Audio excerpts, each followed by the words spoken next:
The rain fell in steady sheets outside the expansive windows of the Caldwell family's modern loft in Portland, Oregon. On a crisp September evening in 2024, the city's skyline glimmered faintly through the mist, casting a muted glow over the open-plan dining area where Claire Donovan, stood arranging a bouquet of dahlias for a family dinner. My brother-in-law, Nathan Caldwell, had insisted on hosting this gathering to celebrate my recent promotion to Vice President of Strategy at a burgeoning green energy startup, Verdant Solutions. But the warmth of the occasion was overshadowed by an undercurrent of unease that clung to the air like damp fog. Nathan bustled in the kitchen, his sleeves rolled up as he stirred a pot of what he claimed was his signature wild mushroom risotto. The rich, earthy scent mingled with a sharper, unfamiliar note that made my nose twitch. "Claire, you're in for a treat tonight," he called out, his voice brimming with enthusiasm but his eyes darting to my husband, Ethan, who was setting out wine glasses with a practiced smile. "I crafted a special herb blend for the risotto just for you. Ethan mentioned you've been craving something unique." I forced a polite nod, my fingers tightening around the vase. "That's thoughtful, Nathan. But you know I'm not big on heavy flavors." The truth was, I hadn't trusted Nathan's cooking since a family picnic last spring, where his homemade gazpacho sent me to the ER with searing abdominal pain. The doctors called it food poisoning. But I'd stopped believing in accidents after 3 such incidents in 18 months, each one conveniently timed before a major presentation or client meeting. Ethan's sister, Vivian, lounged at the dining table, her perfectly manicured nails tapping against a crystal wine glass. Her auburn hair was swept into an elegant updo, but her gaze was cold, appraising me like a chess opponent. "You look exhausted, Claire," she said, her voice dripping with faux concern. "All those late nights at the office must be taking a toll. You really should slow down." "I'm managing," I replied, my eyes flicking to the plate Nathan had just placed before me. The risotto was creamy, studded with dark mushrooms, but it glistened with an oily sheen that carried a faint, metallic tang, nothing like the comforting aroma of the side dishes. My pulse quickened. Something was wrong, and I wasn't about to ignore the prickling instinct that had kept me alive through too many coincidences. The past 18 months had been a relentless climb. My work at Verdant Solutions had secured contracts worth tens of millions, propelling the company and my reputation into the spotlight. But with each triumph, Ethan grew quieter, his warmth replaced by a distant unease. Nathan and Vivian's invitations to family bonding became more frequent, each one followed by an illness that left me sidelined. A spiked cocktail at their 4th of July barbecue, a tainted dessert at Ethan's birthday dinner. Each time, Ethan had an excuse. "Maybe you're allergic to something new, or you've been pushing yourself too hard." But I wasn't blind. Not after finding a strange, unlabeled vial in Ethan's briefcase after a dinner at Vivian's, its contents smelling faintly of the same metallic tang I now detected in the risotto. "Try the risotto, Claire," Ethan urged, his voice tight as he slid into the seat beside me. His hand brushed mine, but the touch felt rehearsed, not affectionate. "Nathan went all out for you." I glanced at the table. 4 plates, 4 wine glasses, but my risotto was the only one with a generous drizzle of the suspicious herb oil. Vivian's and Nathan's portions were plain, and Ethan's had only a faint trace. "I'll start with the salad," I said, pushing the plate away. "I'm not that hungry yet." Vivian's smile faltered, and Nathan's stirring paused for a fraction of a second. Ethan's jaw tightened, his fingers drumming on the table. The loft felt smaller, the rain's steady patter amplifying the tension. I excused myself to the powder room, slipping my phone from my pocket. I'd been recording since we arrived, a habit I'd adopted after the gazpacho incident. The tiny device captured every word, every glance, every lie. In the bathroom, I locked the door and leaned against the sink, my heart racing. I opened my phone's hidden folder, labeled Sentinel, where I'd stored evidence of the past incidents, photos of the vial, screenshots of cryptic texts between Ethan and Vivian, and a log of every illness, complete with dates, symptoms, and who had served me what. The first clue had come in February, when I collapsed during a rehearsal for a pitch to a major investor. Ethan had stepped in, presenting my slides as his own, and the client credited him with the deal. Later, I found a powdery residue in my water bottle, which Ethan claimed was just electrolyte mix. I didn't confront him. Instead, I started documenting everything. Back at the table, I noticed Vivian's wine glass sitting unattended while she fussed with her phone. Nathan was in the kitchen, and Ethan was distracted, pouring himself another drink. Seizing the moment, I accidentally knocked over a water glass, creating a small commotion. "Oh, I'm so sorry," I said, grabbing napkins to mop up the spill. In the chaos, I swapped my wine glass with Vivian's, my movements swift and subtle, ensuring no one noticed. "Clumsy me," I said with a forced laugh, settling back into my seat. I lifted Vivian's glass to my lips, pretending to sip while watching them closely. Nathan's eyes flicked to the glass, his brow twitching almost imperceptibly. Ethan's fingers froze on his phone. The air grew heavy with unspoken questions, and I knew I'd just set something in motion. The rain battered the windows of the Caldwell family's Portland loft, the storm outside mirroring the tension that crackled within the dining area. Claire Donovan, sat back at the sleek walnut table, my heart pounding as I clutched Vivian's wine glass, now mine after the subtle swap I'd orchestrated moments ago. The faint metallic scent of the risotto still lingered in the air, but my focus was on the three people before me: my husband, Ethan, whose fingers twitched nervously around his phone; my brother-in-law, Nathan, who hovered near the kitchen with a forced smile; and my sister-in-law, Vivian, whose sharp gaze hadn't left me since I returned from the powder room. "Claire, you haven't touched the risotto," Nathan said, his voice overly cheerful as he leaned against the counter, a ladle in hand. "It's getting cold. I made it just for you." "I'll get to it," I replied, my tone light but my eyes locked on his. "I'm just enjoying the wine for now." I raised Vivian's glass, pretending to sip, the rim barely grazing my lips. The liquid inside carried a faint, bitter undertone, nothing like the crisp Sauvignon Blanc Ethan had poured earlier. My stomach churned, but I kept my expression neutral, watching for their reactions. Vivian's lips tightened, her fingers pausing mid-tap on her phone. Ethan's gaze flicked to the glass, then away, his jaw clenching. Nathan's smile faltered, just for a second, before he turned back to the stove. The room felt like a pressure cooker, every glance and gesture loaded with unspoken intent. I'd been through too many incidents to ignore the signs: 3 hospitalizations in 18 months, each tied to a meal or drink served by Nathan or Vivian, each excused by Ethan as a fluke. But I wasn't here to play the victim. "Not tonight." "Claire, you're awfully quiet," Vivian said, her voice smooth but edged with something darker. She leaned forward, her auburn hair catching the light of the pendant lamps. "Everything okay? You seem distracted." "Just savoring the moment," I said, my gaze drifting to the table. 4 plates, 4 wine glasses. But my risotto was the only one glistening with that suspicious herb oil. And my original wine glass, now in Vivian's possession, had been the only one Ethan poured with such deliberate care. "It's not every day we get together like this." Ethan forced a laugh, but it sounded hollow. "Yeah, we should do this more often, right, Nathan?" "Absolutely," Nathan replied, returning to the table with a basket of bread. His eyes met Ethan's for a fleeting moment, a silent exchange that tightened the knot in my chest.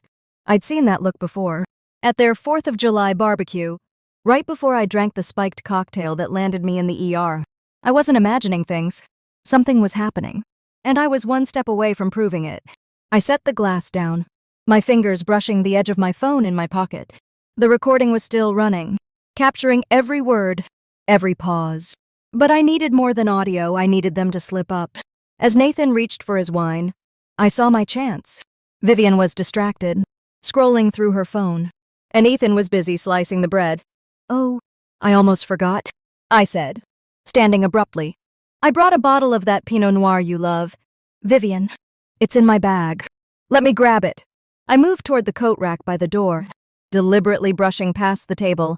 As I passed Vivian's chair, I tripped, my hand grazing the table just enough to jostle the glasses. "Oh, clumsy me," I exclaimed, steadying myself while swapping my original wine glass now in Vivian's spot back to my place, and placing Vivian's untouched glass in front of her. The switch was seamless, invisible unless someone was watching for it. I glanced at Vivian, Her eyes narrowed, but she said nothing, her fingers tightening around her phone. "Sorry about that," I said, returning to my seat with a fake smile.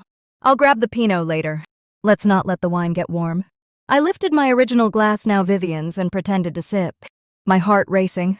The bitter scent was stronger now, unmistakable. I watched Vivian closely as she picked up her glass, my tainted one, and brought it to her lips. She took a small sip, then another. I held my breath, counting the seconds. 5, 10, nothing. Doubt crept in. Was I wrong? Had I misread the signs? Then Vivian's hand trembled, the glass slipping slightly in her grip. She coughed, a sharp, choking sound, and pressed a hand to her chest. Her face flushed, her eyes widening in panic. "Vivian, what's wrong?" Nathan's voice was sharp, his ladle clattering to the counter as he rushed to her side. Ethan shot to his feet, his chair scraping against the floor. "Viv, are you okay?" "My throat, it's burning." Vivian gasped, her voice hoarse. She clutched the table, her nails digging into the wood. "Nathan, there's something in the wine?" I stood, my phone still recording, my voice calm despite the adrenaline surging through me. "Not feeling well." "Vivian?" I asked, stepping closer. "Maybe it's the wine, or maybe it's something else."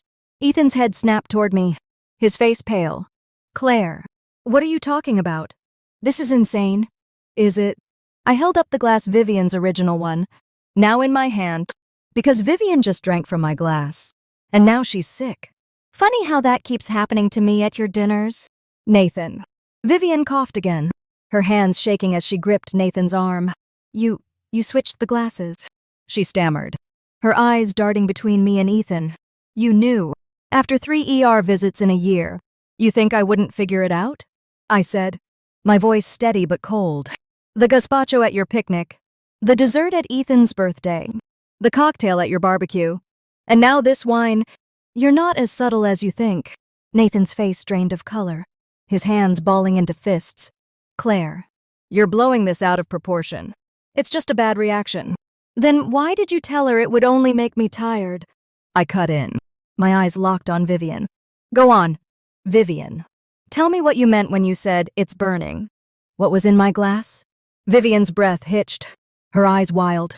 "Ethan, you said it was safe," she whispered, her voice breaking. "You said it would just slow her down."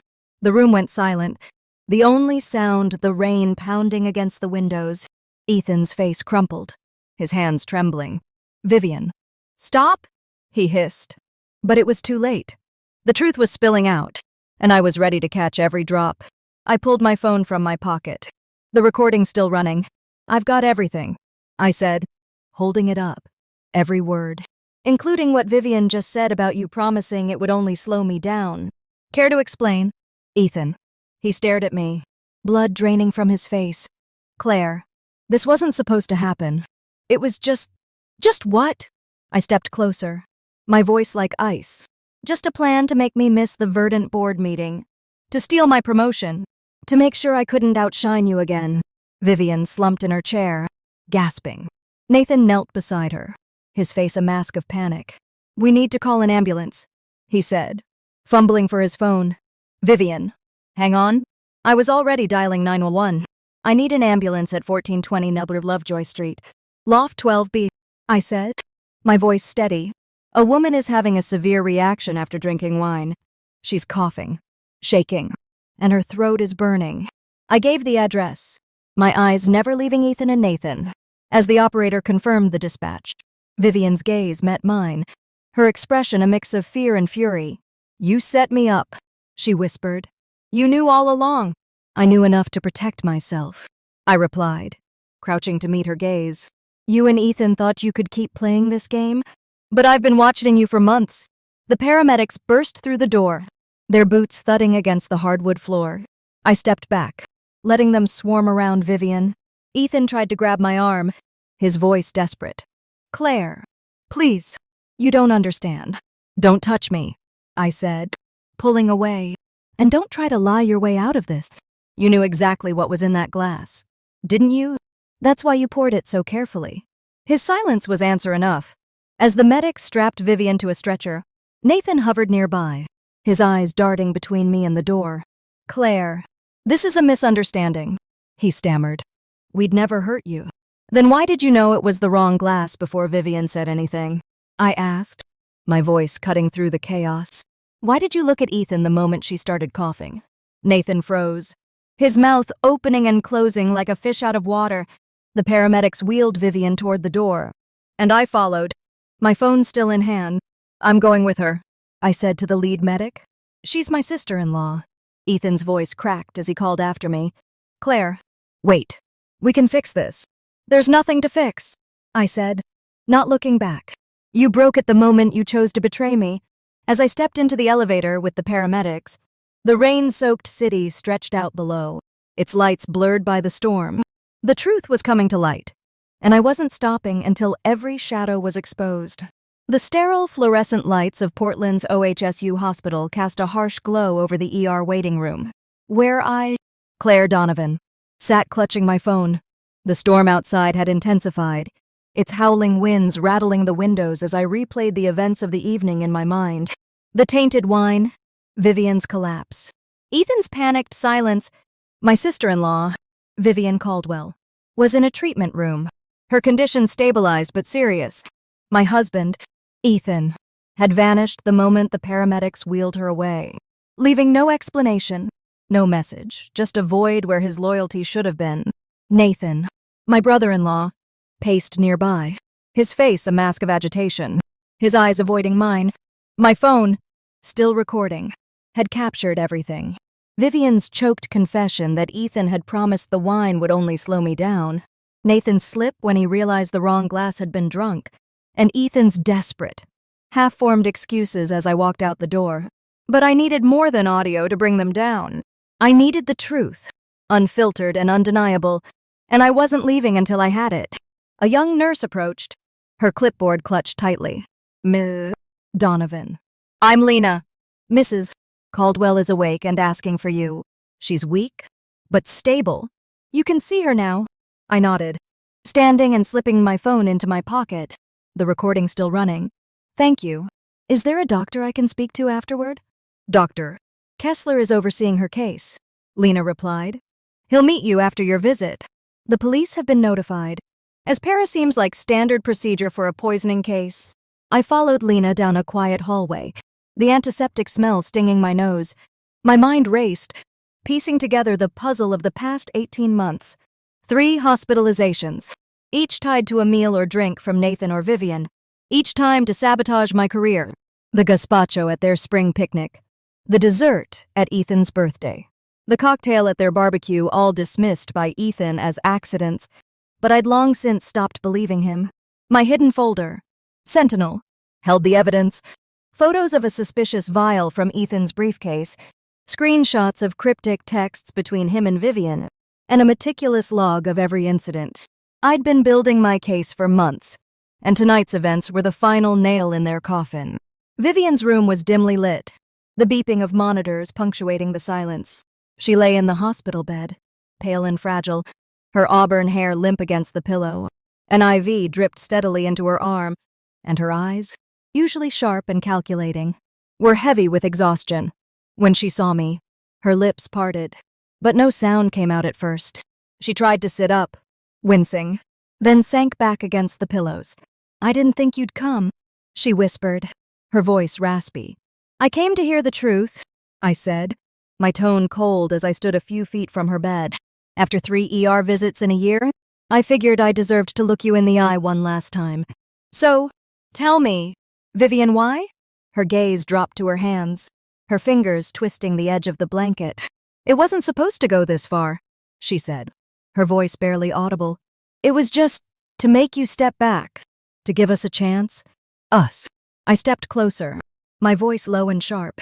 "You mean you and Ethan? So you could swoop in and take credit for my work?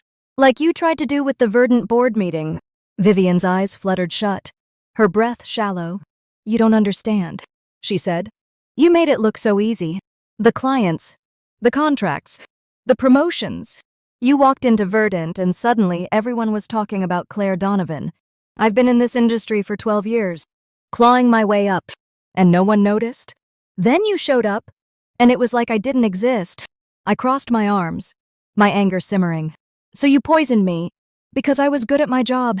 It wasn't poison, she said quickly, her eyes snapping open. Not at first. The gazpacho had a mild sedative, just enough to make you dizzy. The dessert had a trace of something to upset your stomach. Ethan said it was harmless, just enough to keep you home for a day or two. Ethan, I repeated, the name like a knife in my chest. My husband, the man who swore to love and protect me. He was in on this from the start. Vivian's lips trembled, and she looked away. He changed after you got the Verdant job. You were pulling in deals he couldn't touch the Solaris contract. The EcoPulse partnership. He felt like he was fading into your shadow. He said if you missed a few key meetings, the board would turn to us. To him. I sat in the chair beside her bed, my hands clenched in my lap. The vial in his briefcase, I said, my voice steady. The one I found after the cocktail incident. What was it? Vivian hesitated, her fingers tightening on the blanket. It was a compound from a lab. Ethan knew someone from his grad school days, a chemist at a place called Nexapharm. They develop experimental drug stuff for neurological studies. He got it off the books, said it would slow your cognition, make you foggy, but it wouldn't show up in standard tests. My blood ran cold. And you went along with this. You let him drug me to steal my career. I didn't want to, she said, her voice cracking. But Ethan, he's my brother. He said we'd both benefit. I'd get the spotlight at Verdant, and he'd get the board's trust. We were supposed to split the Solaris contract commission, but it kept escalating. The doses got stronger. I told him it was too much, but he wouldn't listen. I leaned forward, my eyes boring into hers. The wine tonight? That wasn't just to make me foggy. Was it? Vivian, you could have killed me. Tears welled in her eyes, spilling down her cheeks. I didn't know, she whispered. Ethan said it was a higher dose, but safe.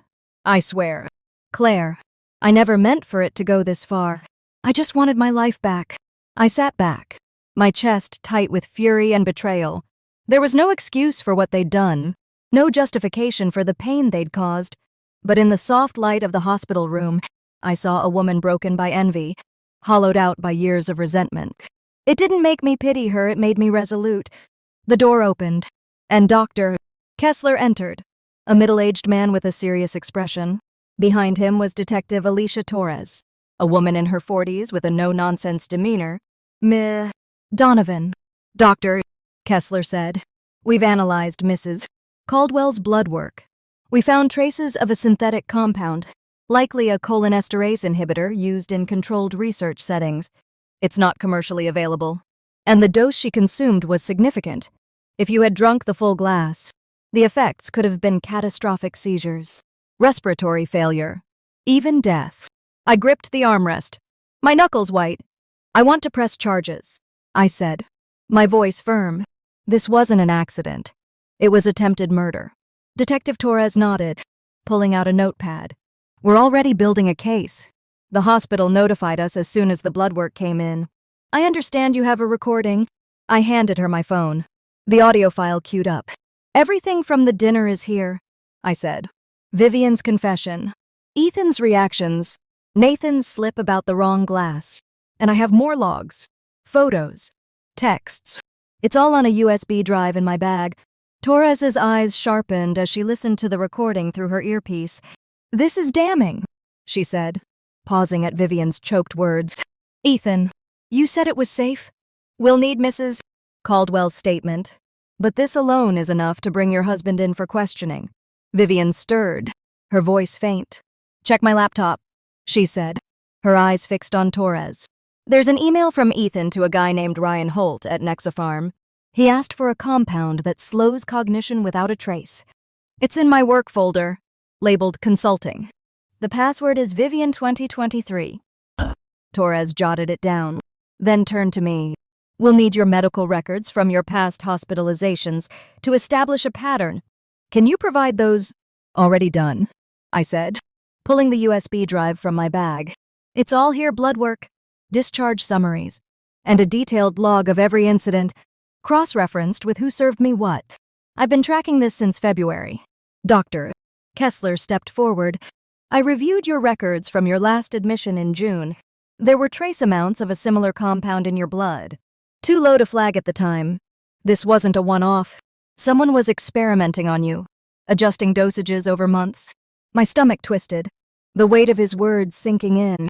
This wasn't just a scheme to sabotage my career, it was a calculated, methodical assault on my life. I stood, my resolve hardening. I want Ethan and Nathan questioned tonight, I said, and I want that lab investigated. If Nexapharm is supplying illegal compounds, they're complicit. Torres nodded. We're sending a team to your husband's office at Verdant Solutions now.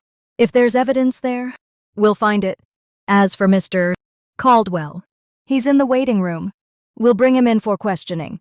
I glanced at Vivian, her tear-streaked face a stark contrast to the confident woman who'd once toasted my success with a smile. One last thing, I said, my voice low. Why did Ethan disappear tonight? Where did he go? Vivian's eyes flickered with something fear, maybe guilt? I don't know, she whispered. He panicked when I started coughing. Said he needed to handle something. That's all he said. I turned to leave, my heart heavy but my purpose clear. Ethan was out there, running from the truth, but he couldn't hide forever. As I stepped into the hallway, Detective Torres's radio crackled with an update. We've got a hit at Verdant Solutions. Unmarked vials in Ethan Donovan's desk, labeled with dates and project names. One says Claire Solaris, 48 hours. My breath caught. The Solaris contract, the deal that had cemented my promotion, the one Ethan had tried to claim as his own. The evidence was mounting, and the net was closing in. I wasn't just fighting for justice anymore, I was fighting for my life. The rain had softened to a drizzle by the time I left OHSU Hospital. The Portland skyline shrouded in a misty haze as I drove to a boutique hotel downtown. The sterile glow of the ER and Vivian's tearful confession lingered in my mind. But Claire Donovan was far from done. My phone buzzed with a voicemail from Detective Alicia Torres. We've secured the vials from Ethan's office. Lab analysis is underway. Stay safe, and don't confront him. I deleted the message, my hands steady on the wheel. Ethan was out there, hiding. But I wasn't waiting for him to strike again. I'd spent months building a case, and now it was time to bring it to light. Back in my hotel room, I locked the door and opened my laptop, accessing the hidden folder labeled Sentinel.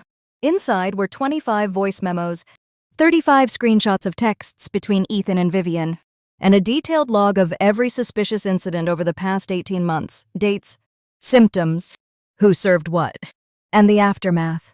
The first entry was from February 2024, when I collapsed during a pitch rehearsal after drinking a smoothie Ethan had made. He'd stepped in, presenting my work as his own, and the client praised him for the Solaris contract. Later, I found a powdery residue in my water bottle, which he dismissed as electrolyte mix. That was when I started recording, photographing, and documenting everything. I emailed the entire folder to my attorney, Rachel Lynn, a former colleague known for her razor-sharp instincts and discretion. My note was brief. This is everything. I'm ready to end this. Let's make sure they don't walk away. Within 20 minutes, Rachel called, her voice calm but urgent. Claire, this is explosive. The recordings, the texts, the log, it's a clear pattern of intent. But we need to connect the vials to Nexapharm and prove Ethan's access. I'm looping in a private investigator, Sam Carver. He's ex-FBI and specializes in corporate conspiracies. Can you meet him tomorrow? Name the time and place, I said, my resolve unshaken. And Rachel, Ethan's on the run. He left the hospital without a word. I need to know where he is. I'll have Sam dig into it, she replied. In the meantime, stay low. If Ethan's desperate, he might try something reckless. I nodded, though she couldn't see me, and hung up. The hotel room felt too quiet, the city's hum muffled by the thick windows. I played a voice memo from 6 weeks ago, recorded when Ethan thought I was asleep. He'd been on the phone with Vivian, his voice low and tense. The last dose wasn't enough. She still nailed the eco-pulse pitch. We need something stronger for Solaris. Vivian's reply was cold. Make sure she's out for the board meeting. They'll pick us if she's a no-show. Nexapharm's got what we need. I stopped the playback, my chest tightening. The Solaris contract, $12 million. The deal that had cemented my promotion had been their target all along. I opened another file, A screenshot of a text from Ethan to an unknown number. Need more of the C17 compound. Same specs untraceable. 48-hour effect. Delivery by 9:15. The date matched the dinner at the loft. The pieces were falling into place, but I needed to know who was on the other end of that text. The next morning, I met Sam Carver at a small coffee shop in the Pearl District. He was in his late 40s, with a weathered face and a no-nonsense demeanor. "Claire," he said, sliding into the booth across from me. "Rachel sent me your files. You've got enough to bury them. But we need to tie Ethan to Nexapharm's supply chain. The vials in his office are a start, but we need the source." "I've got a name," I said, pulling out my phone. Vivian mentioned Ryan Holt, a chemist at Nexapharm. Ethan knew him from grad school. She said there's an email on her laptop, in a folder called Consulting. Password Vivian 2023. Sam's eyes narrowed. Good. Torres's team is pulling the laptop now. If that email checks out, we've got a direct link. But here's the kicker: Nexapharm's under scrutiny for off-books distribution.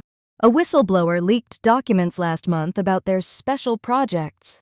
If Ethan's tied to that, this goes beyond a family scheme. My pulse quickened. "What kind of projects?" "Experimental compounds for private clients," Sam said, lowering his voice. "Mostly neurological stuff that slows cognition, mimics fatigue, or triggers temporary symptoms. Untraceable in standard tests. Sound familiar?" "Too familiar," I said, my mind flashing to the metallic tang of the risotto, the bitter wine. "Can you get those documents?" "Working on it," he said.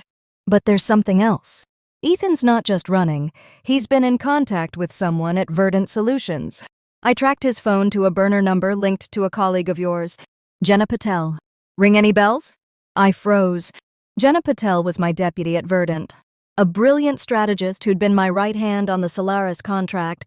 She'd always been supportive, staying late to crunch numbers, cheering my promotion. But now, a memory surfaced. A week before the loft dinner, I'd caught her lingering near Ethan's office, their conversation cutting off when I approached. "Jenna," I said, my voice tight. "She's been with me on every major deal. Why would she be involved?" "That's what we're going to find out," Sam said, sliding a photo across the table. It was a grainy security still of Ethan and Jenna in a parking garage, their heads bent close. This was taken 2 days ago, after the hospital. "They're planning something." My stomach churned. Betrayal, piling on betrayal. "Find her," I said, "and get me everything on Nexapharm. I'm not letting this slip through the cracks." That afternoon, Detective Torres called with an update. "We accessed Vivian's laptop," she said. "The email's there, Ethan, to Ryan Holt, dated August 2024. Requesting C17 compound, same as last batch. Untraceable." Holt replied with delivery details to a P.O. box under Ethan's name. "We're raiding Nexapharm's lab tonight. As for the vials from Ethan's office, prelim tests confirm they're C17, a cholinesterase inhibitor. Matches Vivian's blood work." "What about Ethan?" I asked, my voice steady despite the storm inside me. "We're tracking him," Torres said. "His car was spotted near Lake Oswego, but he's gone dark. Nathan's in custody, cooperating. He claims Ethan pressured him into helping. Says he didn't know the full extent. We're not buying it yet." I hung up, my mind racing. Nathan's cooperation could be a ploy. But the real shock was Jenna. I opened my laptop and scanned my Sentinel folder for any mention of her. A voice memo from 3 months ago caught my eye. Recorded during a late-night strategy session, Jenna's voice, faint but clear, speaking to Ethan in the hallway.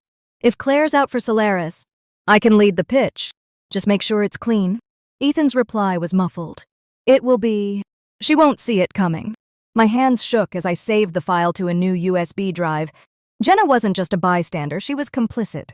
Angling for my job while smiling to my face, I forwarded the memo to Rachel and Sam, with a note. "Jenna Patel's involved. Dig into her communications with Ethan." By evening, Sam sent an encrypted file, a partial Nexapharm document, leaked by the whistleblower. It listed C17 as a discrete asset for targeted performance suppression, with clients including corporate consultants. One entry caught my eye. A shipment to E. Donovan, Verdant Solutions, September 2024. The document was signed by Ryan Holt, The net was tightening, but Ethan was still a ghost. I returned to the hotel, my nerves frayed but my purpose clear. On my laptop, I drafted a video statement, my face illuminated by the screen's glow. "My name is Claire Donovan," I said, my voice resolute. "For 18 months, my husband, Ethan Donovan, my sister-in-law, Vivian Caldwell, and others conspired to poison me with experimental compounds to sabotage my career. I have evidence recordings, texts, medical records, and now proof of their ties to Nexapharm. I'm coming for justice." I saved the file as final stand and sent it to Rachel. As I closed my laptop, a text from an unknown number flashed on my phone. "Claire, meet me at Waterfront Park. Midnight. I can explain everything. Jenna." My heart pounded. It could be a trap, but it could also be my chance to confront her. I forwarded the text to Sam and Torres, then grabbed my coat. The truth was close, and I wasn't backing down now. The Portland skyline was ablaze with autumn hues as Claire Donovan stood outside the Multnomah County Courthouse on a chilly November morning in 2024. The air was crisp, carrying the scent of fallen leaves, but inside, the tension was palpable, thick enough to choke on. Today marked the start of the trial against my husband, Ethan Donovan, my sister-in-law, Vivian Caldwell, and their accomplice, Jenna Patel, my former deputy at Verdant Solutions. For 18 months, they'd conspired to poison me with experimental compounds, aiming to sabotage my career and steal my success. Now, with a mountain of evidence in hand, I was here to see justice served. The courtroom was a sea of polished wood and hushed whispers, the gallery filled with reporters, colleagues, and a few familiar faces from Verdant. I sat in the front row on the plaintiff's side, next to my attorney, Rachel Lynn, whose calm demeanor belied the ferocity she'd shown in preparing our case. My mother, Ellen, sat behind me, her hand resting on my shoulder, a quiet anchor in the storm. Across the room, Ethan, Vivian, and Jenna sat at the defense table, their faces pale and drawn. Ethan avoided my gaze, his hands clasped tightly, while Vivian's eyes darted nervously. Jenna, once my trusted ally, stared straight ahead, her expression unreadable. The prosecutor, A.D. Marissa Chen, opened with a commanding presence. "Ladies and gentlemen, this case is not merely a family dispute or a workplace rivalry. It is a chilling conspiracy to destroy Claire Donovan's health, reputation, and career through deliberate poisoning.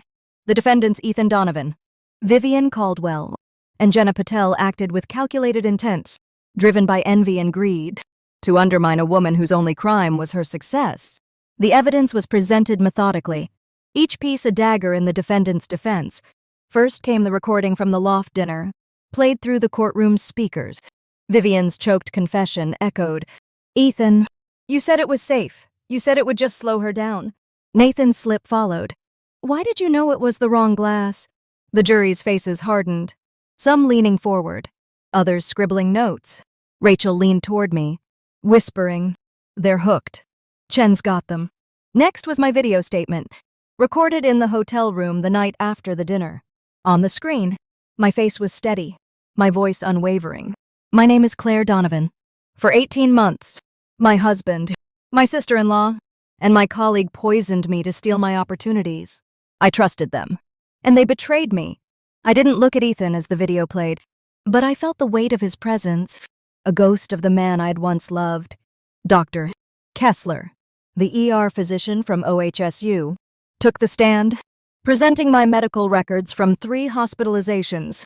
Each visit showed traces of a cholinesterase inhibitor, C17, in increasing concentrations. He testified. This was not accidental. The dosages were adjusted over time, indicating control and intent. He held up a chart, pointing to spikes in my blood work that aligned with the Solaris pitch, the EcoPulse deal, and the loft dinner. The jury's eyes widened, the implications sinking in. The Nexapharm connection was the prosecution's trump card. A lab technician, Dr.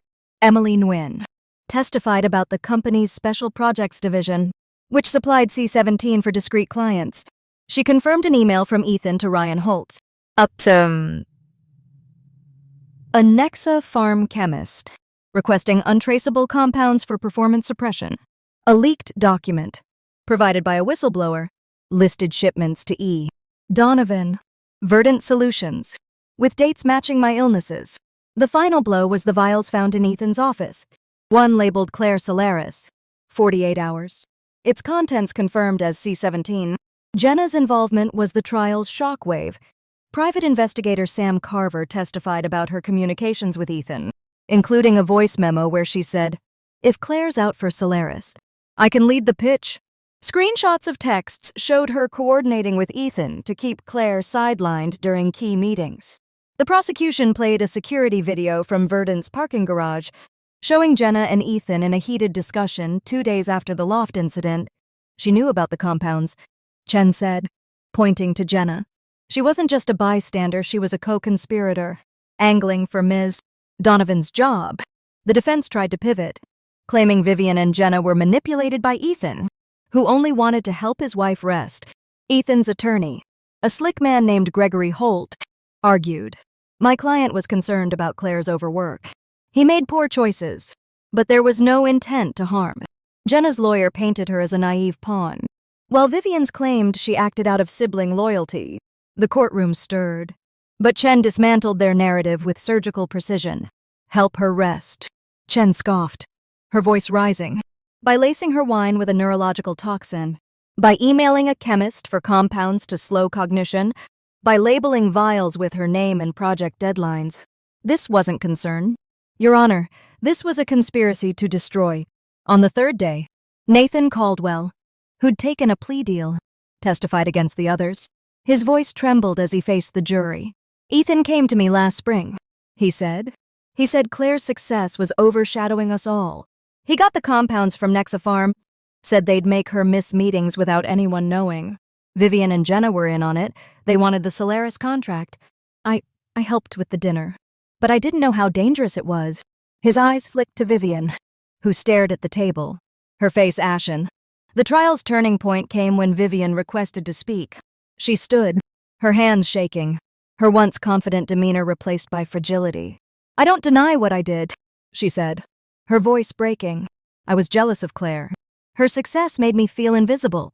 Ethan convinced me it was just business, that we'd only slow her down, but I should have stopped it. I'm sorry." Her tears fell, but I felt no sympathy, only the weight of her betrayal. Ethan remained silent, his head bowed, until the final day. As the jury deliberated, he turned to me, his voice low. "Claire, I never meant to hurt you. I couldn't keep up." I didn't respond. His words were hollow, a last gasp of a man who'd lost everything. The jury returned after 4 hours, the courtroom silent as the judge read the verdict. On the charges of conspiracy to cause serious bodily harm, unauthorized use of controlled substances, and intentional endangerment, we find Ethan Donovan, Vivian Caldwell, and Jenna Patel guilty. The gallery gasped, cameras flashing. Ethan Donovan is sentenced to 20 years in prison, Vivian Caldwell to 12 years, and Jenna Patel to 8 years. None are eligible for parole. Ethan's shoulders slumped, his face buried in his hands. Vivian sobbed, her head shaking. Jenna stared at the floor, her composure shattered. I exhaled, the tension in my chest unraveling. It wasn't triumph, it was relief, like waking from a nightmare that had lasted too long. As the defendants were led away, Rachel squeezed my hand. "You did it. Claire, you brought them down." I nodded, my eyes fixed on the courtroom doors. "It's not about winning," I said softly. "It's about the truth." Outside, the autumn sun broke through the clouds, casting golden light over the city. My mother hugged me tightly, her voice thick with emotion. "I'm so proud of you. Claire, you didn't let them break you." I smiled, though my heart was heavy. The trial was over, but the scars remained. I'd lost my husband, my sister-in-law, and a colleague I'd trusted, but I'd gained something stronger. The certainty that I could face the darkest betrayals and still stand tall. The fight wasn't over. Rebuilding my life would take time, but I was ready to move forward. One step at a time. The Willamette River sparkled under the September sun of 2025, its gentle ripples reflecting the vibrant energy of Portland's waterfront. I, Claire Donovan, stood on the main stage at the Pacific Northwest Sustainability Summit, facing a sea of executives, innovators, and aspiring entrepreneurs. The air buzzed with anticipation, the crowd's eyes fixed on me as I adjusted the microphone. A year ago, I'd walked out of a courtroom with a shattered heart, but an unbreakable spirit. Today, I was here to share my story not of betrayal, but of resilience. My name is Claire Donovan. I began, my voice clear and steady. 18 months ago, I uncovered a conspiracy led by those closest to me, my husband, my sister-in-law, and a trusted colleague. They poisoned me to steal my career, my health, and my voice. But I didn't crumble.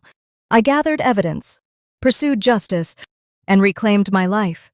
Today, I'm here to talk about transforming adversity into purpose, and how integrity and perseverance can light the way through the darkest storms. The audience leaned forward, some nodding, others scribbling notes. I paused, letting the weight of my words settle. Success isn't revenge, I continued. Revenge is rooted in bitterness. But success built on hard work and truth frees you from the need to look back. It's not about proving them wrong, it's about proving yourself right. Applause erupted, warm and resounding. In the front row, my mother, Ellen, beamed, her eyes glistening with pride. Beside her sat Rachel Lynn, my attorney, who'd become a friend through the trial's grueling months. The journey here hadn't been easy. After the guilty verdicts against Ethan, Vivian, and Jenna, I'd faced a crossroads. Verdant Solutions, despite supporting me during the lawsuit, was tainted by memories of betrayal. The whispers in the hallways, the cautious glances from colleagues, it was too much. I needed a fresh start. 3 months after the trial, I accepted an offer from EcoWave Innovations, the company behind the Solaris contract I'd fought so hard to secure. They brought me on as Chief Strategy Officer, giving me full control over their Northwest expansion. I didn't seek the spotlight or speak to the press about the trial. I let my work speak for itself, pouring my energy into projects that mattered. 6 months ago, I led a $20 million partnership with a leading solar tech firm, Solstice Energy, earning EcoWave a feature in Forbes. My team followed with the National Award for Sustainable Innovation, and last month, I was elected to the board of the Green Business Alliance, but the victories weren't just professional. I'd sold the house I'd shared with Ethan, a modern craftsman in Laurelhurst that once felt like home but now echoed with lies. In its place, I'd bought a loft in the Pearl District, its open spaces filled with my own design's bright textiles, bookshelves brimming with novels, and a balcony overlooking the river. Every evening, I sipped chamomile tea, not wine, and savored the peace of a life I'd reclaimed. I no longer questioned my drinks or scanned rooms for threats. I was free. The summit speech was my first public acknowledgement of the ordeal, and I'd chosen it carefully. As I spoke, I noticed a young woman in the audience, her eyes wide with admiration, clutching a notebook. She reminded me of myself a decade ago, full of ambition, but unaware of the shadows that success could cast.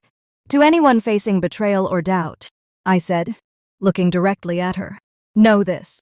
Your strength isn't in avoiding the storm, but in walking through it. The truth is your greatest weapon. Hold it close, and never let it go. The crowd rose to their feet, their applause echoing through the convention center. I stepped off the stage, my heart full but steady. Backstage, the young woman approached, her notebook trembling in her hands. Ms. Donovan, I'm Maya, she said, her voice soft but determined.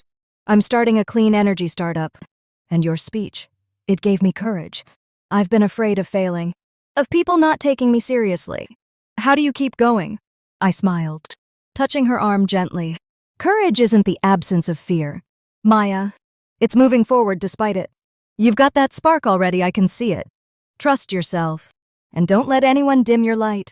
She nodded, her eyes shining, and hurried off to join her team. I watched her go, a quiet pride settling in my chest. My story wasn't just mine anymore, it was a beacon for others, a reminder that no betrayal could extinguish a determined spirit. That evening, I returned to my loft, the city lights twinkling through the rain-streaked windows. An email from EcoWave's CEO waited in my inbox. The subject line simple: Solstice contract extended. The message read, Claire, your leadership has transformed our vision. The Solstice partnership is locked in for 5 more years. Thanks to you, You're not just a strategist, you're a testament to what's possible. I leaned back, sipping my tea, the river's gentle flow a soothing backdrop. I didn't know where Ethan, Vivian, or Jenna were now. My attorney had sent me their sentencing summaries, but I'd never opened them. I didn't need to. Their actions no longer defined me. I'd chosen to move forward, not with vengeance, but with purpose. The scars of their betrayal remained, faint but present, but they were proof of my survival, not my defeat. A memory surfaced, unbidden, the night of the loft dinner, when Vivian's eyes had met mine as she gasped, "You knew." In that moment, I'd felt the weight of their conspiracy, but also the power of my own resolve. I'd outsmarted them. Not with malice, but with clarity and truth. That was my victory, not the trial. Not the contracts, but the choice to rise above their darkness. I opened my laptop and started drafting a proposal for EcoWave's next project, a community solar initiative for underserved neighborhoods. The work felt right, like a piece of the world I could shape for good. As I typed, a quote from Maya's notebook flashed in my mind, scribbled in the margins during my speech. "The truth sets you free." I smiled, my fingers pausing on the keys. It had, and it always would. Claire's story is a testament to the power of perseverance and integrity. Betrayed by those she trusted most, she didn't let their poison define her. She gathered evidence, pursued justice, and rebuilt her life on her own terms. In a world of deceit, she proved that character and resolve are the strongest weapons. Her success wasn't revenge, it was redemption, a light that no darkness could extinguish.